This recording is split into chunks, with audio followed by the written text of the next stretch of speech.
A forgotten artifact lies in pieces on a planet far from Earth. Few know it exists except those who took it back and those whose ancestors created it. 4 young people are thrown into a race against emissaries of the gods to find his pieces. Mistrust, greed, and magic are tangled in an endless web. What will the fate be of the universe once it is found and reassembled? Get Scepter of the Gods, The Rod of Truth now on Amazon, and get wrapped up in the saga that will not let you go.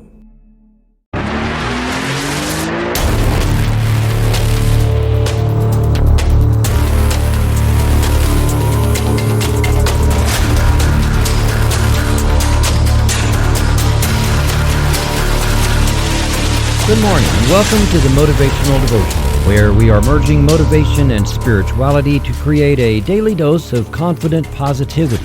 I hope that this morning's podcast will help you to be more spiritually and positively motivated so that you can transform your day. Good morning to you, and thank you for joining me today at the Motivational Devotional. I am Mark the Writer, and today is the 12th episode of our series, 50 Ways to Love Your Soul. I hope you've been able to follow along with this series and are finding it helpful in getting your new year going in the direction of your lifelong goals. If you know someone, anyone, who could use some encouragement in setting goals, then please share this podcast or the blog version from motivational-devotional.com. I'm going to share with you something that any marketing guru would probably chastise me for saying, but everything I am going to say today about loving your body can be found in a lot of other places on the web. One difference is that you probably won't find it all in one place, and the biggest difference is that this is entirely free. There won't be a hook at the end telling you to give me an email address or download something and put in a credit card number. The next few minutes are just me sharing what works for me, and it's totally free, and you can listen to it as many times as you want. I will say that I'm heading toward a goal with the relentless intent of getting enough shares and downloads that Spreaker, my podcast platform, sends me a check, so if you would, please share this with someone you think should hear it.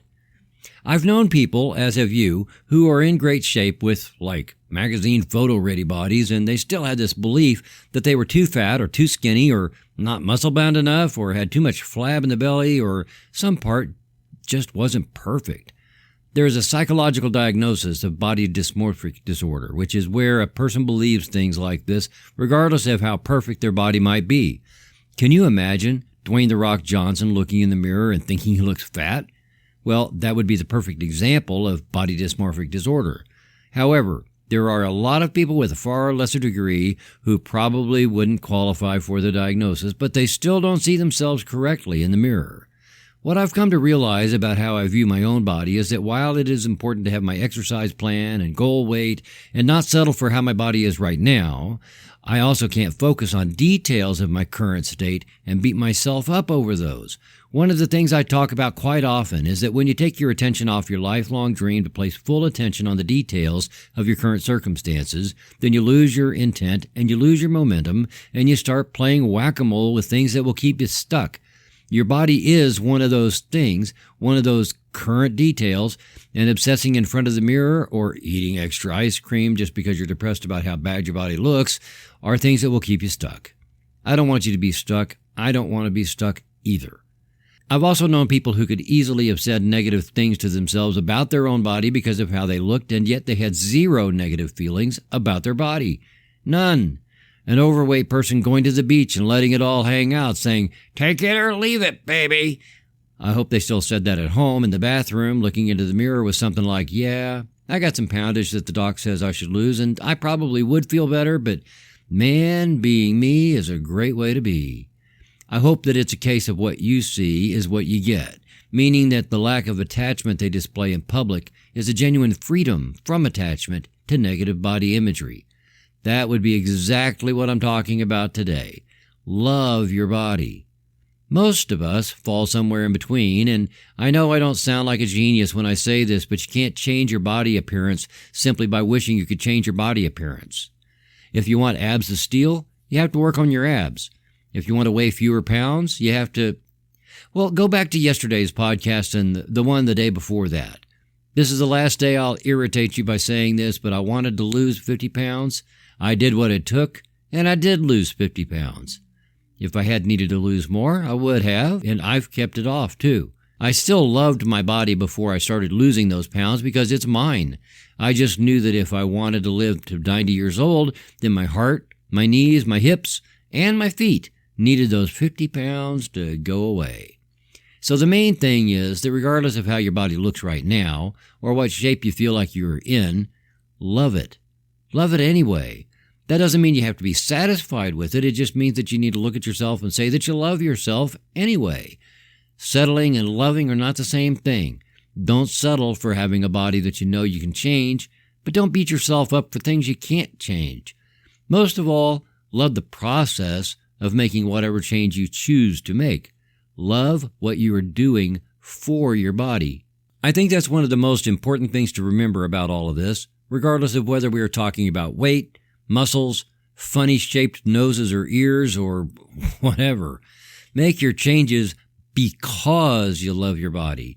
Make yourself feel better because you love your body. And be grateful every day. In fact, every night before you go to sleep, say thank you to God, the universe, Gaia, however you express it. Thanks for having a body to house your spirit that is as healthy as it is. Love your body before you've made any positive changes, and you will find it a lot easier to make those changes out of the love that you have for you. As I'm getting older, losing a little more hair every day, spending more time looking for black hairs than I used to spend looking for gray hairs, and feeling every minute of a workout more intensely than I used to, I have learned to love my body as it is while I'm working on it because of that love. I've learned that I can make those changes effectively because I already know that all of creation is conspiring in my favor, and it is for you too. Trust that the universe always has your back. Amisha Patel said, being sexy is all about attitude, not body type. It's a state of mind. Thank you for taking the time to listen today. Please help keep this podcast going by following the Motivational Devotional Facebook page, following @Threefold-Way Radio on Twitter, and sharing the written format of today's message from motivational-devotional.com on your social media. I am deeply grateful for your support, and thank you for letting Motivational Devotional be part of your journey. Peace out. See you tomorrow.